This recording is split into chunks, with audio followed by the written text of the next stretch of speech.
সব আত্মহত্যাই তো এক ধরনের হত্যা।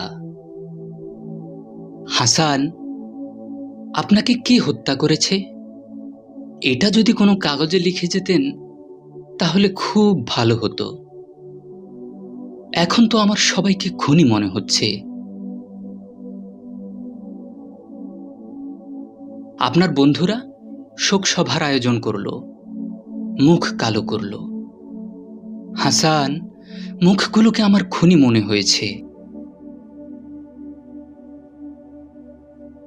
ঘরে আপনার বোনরা গলা ছেড়ে কাঁদছে। কোথায় তাদের সান্ত্বনা দেব তা না, আমার তাদেরকে খুনি মনে হচ্ছে। দৈনিক কাগজে আপনার ছবি দেখলাম, কাগজের হেডলাইন জুড়ে রক্ত। সংসদ ভবনের সামনে পতাকা উঠছে। হাসান, সবুজ ওই পতাকাটা কি আপনাকে খুন করেছে?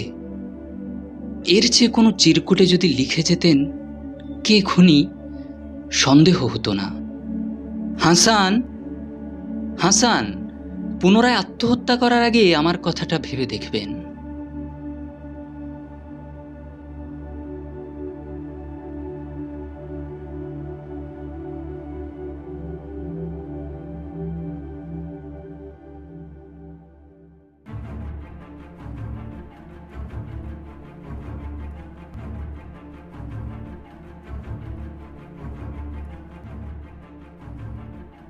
যদি চুরির অভিযোগে এক দুপুরে তোমার চাকরি চলে যায়,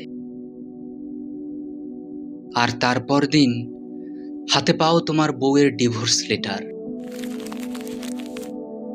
পত্রটা পুরো পড়ার আগেই শোনো মাদক হাতে ধরা পড়েছে তোমার ছেলে,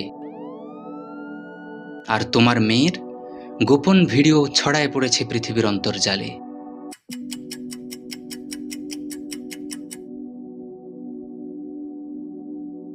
যদি তুমি রেল লাইনে মরতে যাও, আর রেলগাড়ি তোমার মাথা কাটার বদলে পা দুটো কেটে ফেলে, যদি লোকজন তোমাকে ধরে শোয়ায় রাখে পঙ্গু হাসপাতালে, যদি চোখ খুলে তুমি দেখতে পাও তোমাকে দেখতে এসেছে তোমার বউ, ছেলে, মেয়ে, যদি তারা পেয়ারা নিয়ে আসে, যদি সবুজ সে পেয়ারা পড়ে থাকে টেবিলের উপরে, তখন তুমি ভাবতে পারো কি সুন্দর সবুজ পেয়ারা। এমন জীবন কয়টা মানুষই বা পায়? যদি না পেয়ারার অর্ধেকটা তোমার আগেই ক্ষুধার্ত কোনো ইঁদুর খেয়ে যায়।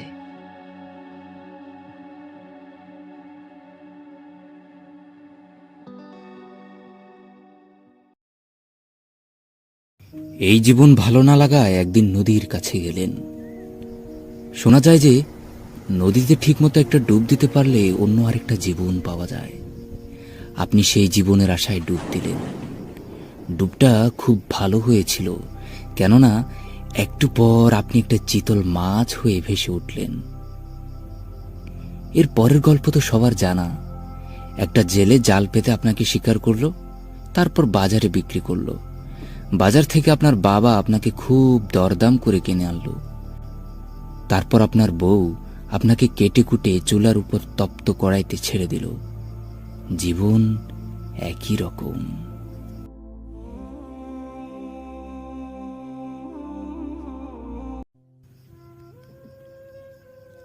আমার গরিব মা বড়লোক মামার বাসায় বেড়াতে যান। মার সাথে আমরা, অর্থাৎ তার ছেলে মেয়েরা, আমরা নাজুক হয়ে উজ্জ্বল সোফায়, আমরা সতর্কতার সাথে কালার টিভি, আমরা ভয়ে ভয়ে শরবতের গ্লাস, যেন সুন্দর মন খারাপ না করি। ফেরার সময় মামা আমাদের 100 করে টাকা দেন। আমরা খুশি হই। আর বাবা না আসায় তার জন্য আমার খুব আফসোস হয়। আমার বোকা বাবা ঐশ্বর্যের ছোঁয়া পেল না।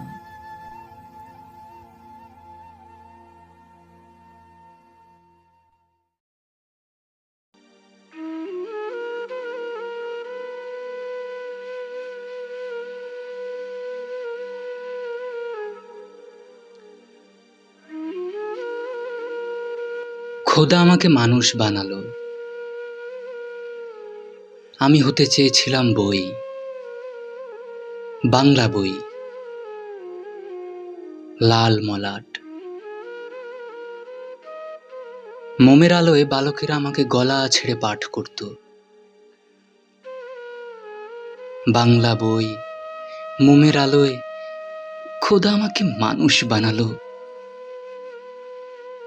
কেউ পড়তে পারে না, কেউ পড়তে পারে না।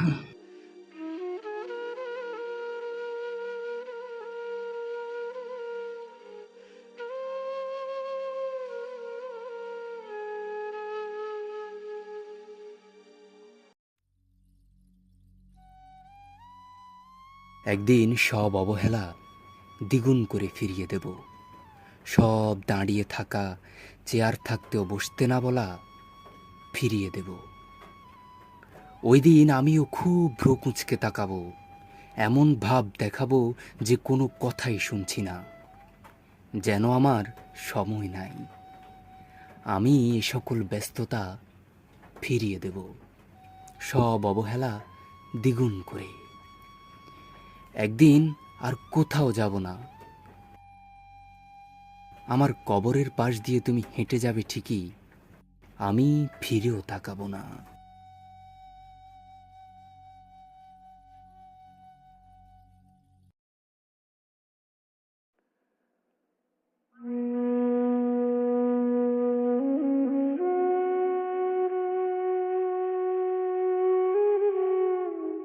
আমি মরে গেলে বন্ধুরা মনে হয় কেউ কেউ আসবে আমার লাশ দেখতে।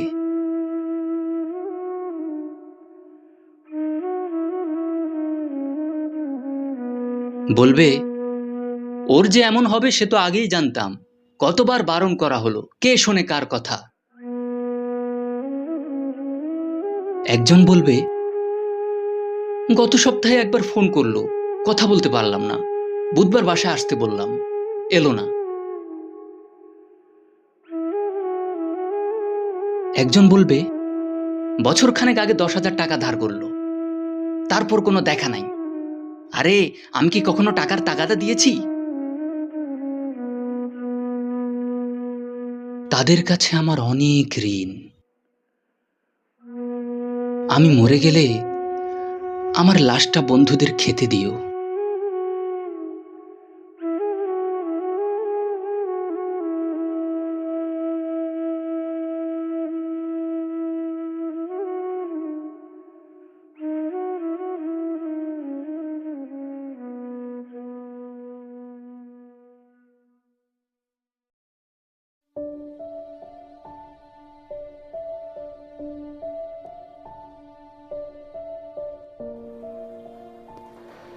মাকে টোকিও শহরটা কিনে দিতে ইচ্ছে হয়। কত খরচ পড়বে কে জানে। জিনিসপত্রের যা দাম, 1 পোয়া রসুনের দাম 20 টাকা। বিশেষ হয় বাবা রাগ করে বাজারেই যান না। তার বয়স বাড়ছে, শরীরও খারাপ হচ্ছে। বোম্বে গিয়ে একবার চেক আপ করাতে পারলে হতো। বোম্বে যেতে কত লাগে কে জানে। আমার তো টাকা নাই কাগজ কেনার, তবু বাতাসে লিখে ফেলি, বাবা যেন 100 বছর বাঁচে।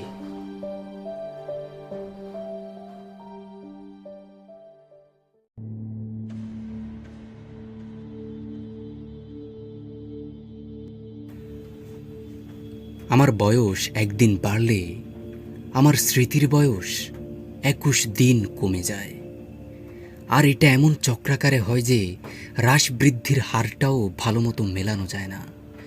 গতকাল আমার যা যা মনে ছিল আমি আজ তার অনেক কিছুই ভুলে গেছি। আকাশে যে তারা থাকে এটা আমার মনে থাকলেও আমি তাদের উজ্জ্বলতা ভুলে গেছি। আমার বউ আমাকে অনেক ভুলিয়ে ভালিয়ে কোথাকার এক ডাক্তারের কাছে নিয়ে এসেছেন। তার সিরিয়াল পেতে পেতে আমি প্রধানমন্ত্রীর নাম ভুলে গেছি। ডাক্তার আমাকে বেশি করে চিনি খেতে বলেছেন। বাসায় এসে আমি চিনির বদলে 11 চামচ লবণ খেয়ে ফেলেছি। আমার শরীরের বয়স বাড়তে থাকে, আমার স্মৃতির বয়স কমতে থাকে। বছর ঘুরতে না ঘুরতে আমার স্মৃতির বয়স হয় 2 আর আমার বয়স 38। আমি আমার বাসার ঠিকানা ভুলে কোথায় যেন চলে এসেছি। আমি কোথায় বসে যেন ভাত খাচ্ছি। খাওয়া শেষ করার আগেই আমার স্মৃতি ১.৫ বছরে নামলো। পানিকে যে পানি নামে ডাকা হয় আমি তাও ভুলে গেলাম। এক লোককে বললাম বাম। ১.৫ বছর বয়সী মনে হয় আমি পানিকে বাম বলে ডাকতাম। লোকটা কি বুঝলো বোঝা গেল না। আমি কিছু না বুঝে হাঁটতে শুরু করলাম। হাঁটতে হাঁটতে নামতে নামতে, হাঁটতে হাঁটতে নামতে নামতে আমার স্মৃতির বয়স একদিনে নেমে এলো। মানুষ এর চেয়ে আর ছোট হতে পারে না। মানুষ এরপর আর কিছু ভুলতে পারে না। আমি হাসতে ভুলে গেছি। যাদের দেখে আমি হাসতে শিখেছিলাম আমি তাদের চেহারা ভুলে গেছি। আমি ভুলে যাওয়া চেহারাগুলোর কথা ভেবে কাঁদতে শুরু করলাম। আমি কি এক ভয়ে কাঁদতে থাকলাম। এটা আমাকে কেউ শিখিয়ে দেয়নি, এটা আমার রক্তের মধ্যে মিশেছিল। না থাকলে এই পৃথিবীতে যে আমি কি করতাম।